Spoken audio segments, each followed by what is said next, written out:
Big transitions can lead to big emotions for people of all ages. Yet, maybe you notice this even more regularly, say at school drop-offs or pickups, or maybe even at bedtime. What if you had some tools to help your child manage their big feelings and, in fact, even end up feeling more connected to you? I'm Megan Iskander. And I'm Kate Mulliken. And this is Raising Reciprocity, where we believe raising children is a form of activism.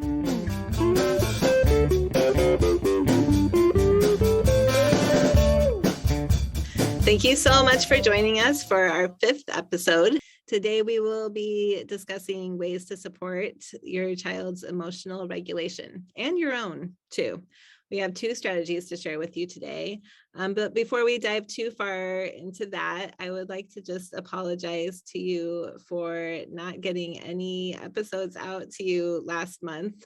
We actually had recorded 2 episodes because we knew that I was going to be traveling. I got to have the amazing experience of going to Egypt last month, and we had recorded and we're planning on doing them while I was gone. And then it wasn't until after I left that we realized that we had some technological difficulties and those recordings didn't work. So that meant we didn't get any episodes out in October, and that was really disappointing to us. I'm sure to you too. So I want to apologize for that. We have a lot of content that we're looking forward to sharing with you, and I'm back and we're ready to roll again. So hopefully we'll be getting content out to you regularly. And we have so much to share, and I will share more about my trip and traveling with children in future episodes. But today we're going to be focusing on 2 strategies to help with emotional and stress regulation. And those are called special time and filling the bucket. So we'll go into that a little bit deeper. And you might be wondering how these strategies would help link to this activist mindset for our parenting podcast. But really, it probably isn't that far of a stretch to think about how emotionally intelligent children will grow up to be and emotionally intelligent adults, and how that would be better for our world. I think we can all probably imagine a place that would be better if everyone was able to manage their own stress and their own emotions, and how that would bring them to a place of curiosity about other people's experiences and develop empathy and interest in helping others. So without further ado, first we will be talking about special time. So Kate, would you like to get us started? For sure.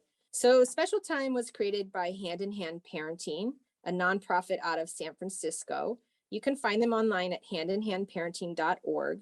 Their founder is Patty Wipfler.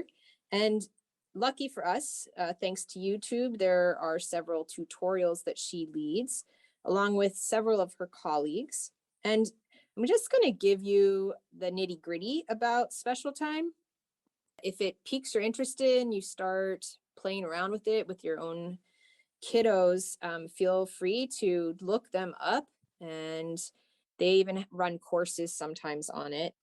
So in a nutshell, Special Time is a tool that you would set up regularly with your child, and it's where you set aside a specific amount of time and you tell your child, this next 10 minutes, maybe it's just 5, maybe it's as much as 20, but you set aside that time where you are giving your child your undivided attention, and you literally set a timer. This is not a time for any screen use. This is a time where your child gets to pick the activity that you would be doing. So that may or may not be something that gels with you. So maybe sitting on the couch, reading a book with them feels great to you, and that's what they pick, win-win. Maybe they want to open up the fridge and pull out all sorts of crazy stuff and make some kind of weird combination and watch what it's like to have you eat a bite and them a bite. And that's maybe not at all appealing to you, but because they get to lead the show during that set period of time, you roll with it. Now, quick aside, of course, if they want to do something that is ridiculously unsafe, you are going to put an end to that. Can they pick watching TV with you? No. Watching TV is very dysregulating. Watching their favorite YouTuber is very dysregulating. So you're looking to use special time for connection. So if that means they're going to see if during special time they can get away with something that maybe you would put the kibosh on, you're going to go ahead and let them, as long as it's not safe or really rubbing up against a core family value. As long as it's not unsafe. Correct. As long as it's not unsafe. What that might look like, let's say your child has a really hard time in the morning getting up out of bed, transitioning to the table for some food and getting out the door on time. Well, maybe you build in 5 minutes of special time in the morning. Maybe evenings, the rush of the transition after school, and then kind of like the decompression time, but then the rush of the dinner and the evening activities and stuff. Maybe there's a way to fit in 5 or 10 minutes there. And do you have to do this every day? No. You would work out a schedule that you could actually commit to, and you have to really commit to that, so your child can over time depend on it, know that it's coming. And what will happen is that special time will end, that beeper will go off, the time is over, and it's pretty unlikely that your kiddo is going to say, "Gosh, mom, that was awesome," or "Hey, dad, can't wait to do it again." No, you can probably predict they are going to have a fit. That fit could be a small fit, it could be a big fit, but you have to plan for the fact that that is going to take up more time. And this is a critical piece, because for you to stay in the correct frame of mind for special time to work, you have to plan for the fact that your child is not going to like it when special time ends, right? Of course, they love your undivided attention. They want more and more and more of it. They're going to beg for more of it. So why on earth would you offer them something to only then set the limit and trigger a fit? Well, according to the philosophy of hand-in-hand parenting, you're setting this up, you're architecting it in a way that allows for this emotional release.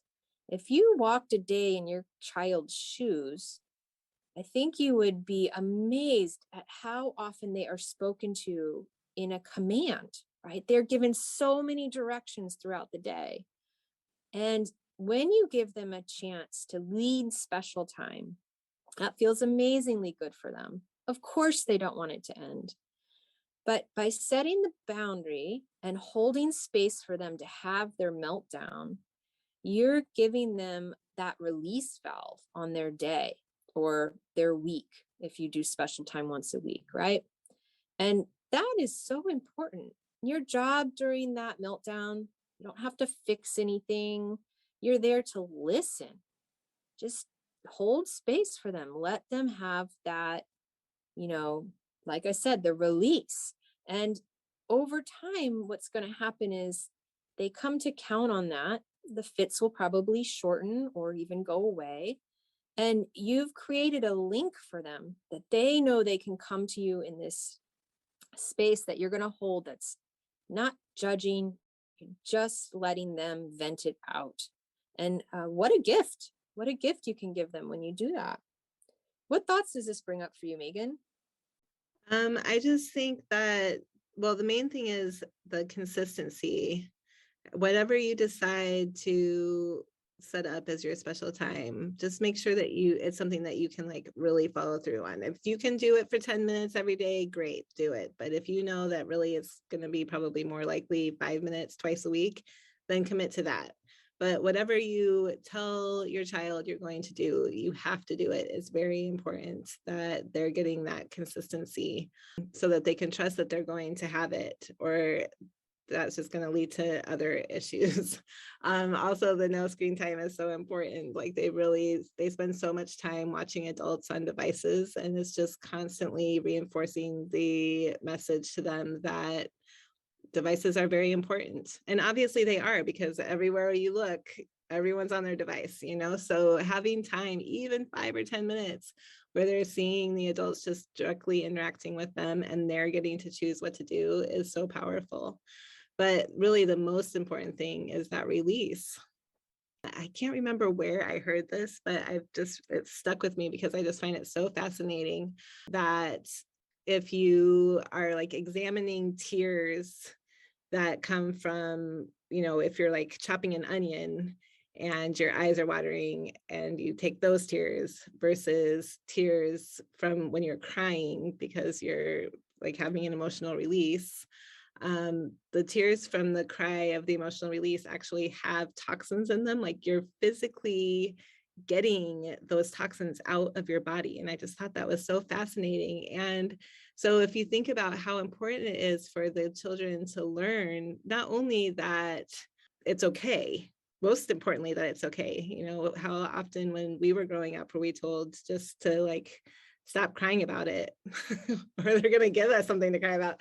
Being taught to repress all of those emotions and how that has not served us as a people or a society. Teaching the children that, yeah, it's okay. And like, yes, I'm holding the space for you to let that out, and how that's going to actually save you time later, because that is an architected time and space for them to have that release when you're planning on it, not when you're walking out the door or trying to go to bed, or, when that's actually going to happen, because the stress has just become so high that they can't handle it anymore, which is why those big releases happen at transitions. You're dropping off at school. It's like they can't take it anymore. They've run out of their resources to manage the stress that is coming in, which is going to lead very nicely into what I want to talk about, which is filling the bucket. So the idea of like every time you have a little resource, right? Like you pour it in the bucket. So like a big hug or like some special time would really fill your bucket, right? And every time you have a little stress, you're pouring a little bit of it out. So say you wake up in the morning and you get a big hug from your mom and dad, and then you get to have a nice healthy breakfast and you had a good night's sleep. And all of this is like filling your bucket, right? So you have lots of resources to deal with the day. And then you stub your toe. And so you pour a little out. And then your mom's like, nope, I'm taking you to school and I'm not going to see you until tomorrow because I have to go out of town. So like pour a little bit more of that out. So if you get to the point where you have nothing left to pour out, like all the resources are gone, then that's when the child or the adult, whoever, they've run out of their resources to manage the amount of stress that's coming in, they're going to have some sort of breakdown or release. So what we want to do is really make sure that the bucket remains full. We're constantly putting more and more resources in. So then as that stress comes in, they have the resources to deal with it and to manage it. There is a book called Filling Your Bucket, or Fill Your Bucket, or Have You Filled Your Bucket Today? I think there's several different ones, but there is one that we had in our classroom. It's a book by Mary Reckmeyer and Tom Rath. We'll have a link for that in our show notes. And it just has some fun ideas about ways that you can fill your bucket.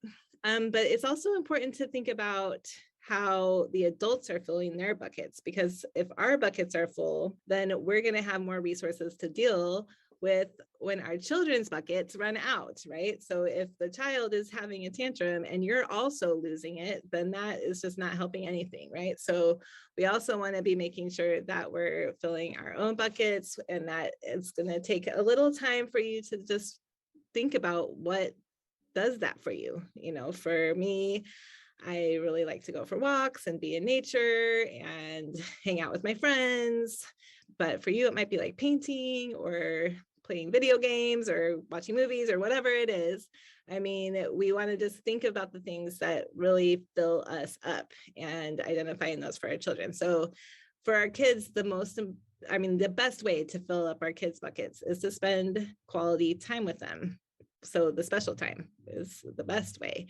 But also just practical things like getting enough sleep, good nutrition, regular bowel movements, all of these things. Like if they're not getting those things, then that's going to be stressful. So we want to be giving them the resources so that they can manage the stress that comes in. What do you want to add to that, Kate?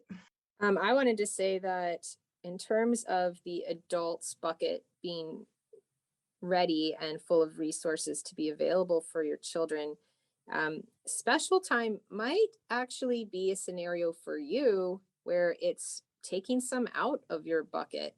And so paying attention to that, because if you know you have it, scheduled with your child and it's a commitment you've made to them, maybe you need to do one of those things that helps fill your cup before you go do special time, because don't be surprised if special time ends up being something that's hard for you. It can be very hard to not flow into our habits of go, go, go, checking off the to-do list, keeping things running, answering the dings as the phone or the computer beeps at you, right? So that can be really tricky.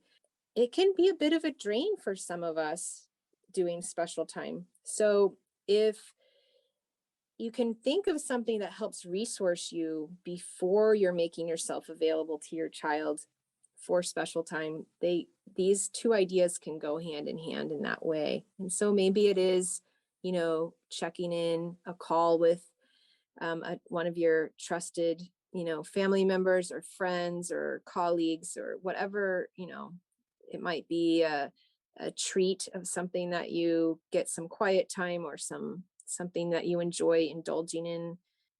Who knows? But the idea is that they can go hand in hand, and don't be too surprised if special time feels hard for you. It feels hard for a lot of us adults. Yeah, that's such a good point. Just remember, you can't pour from an empty cup, right? So fill your cup first, and then you'll be able to have more space to give. It is hard to stop the clock and just focus. And then it's hard to witness your child having a tantrum too. But the more space and grace you can give to that growth in the beginning, the less you'll see of it as you're moving along, because they'll have their cup full enough that they'll be able to manage those stresses as they come in and know that it's safe to release it when they need to. We really hope that you found these two strategies helpful. We certainly have in our parenting and in our work with young children. So join us on social media. Let us know if you give special time a go and what questions are arising for you as you try it out. Or, hey, what if we get a list going of how you fill your bucket? If you have other ideas or things that work for you, please share it with us on social media. We're at Raising Reciprocity on Instagram and Facebook. And we can start looking at one another's ideas right there.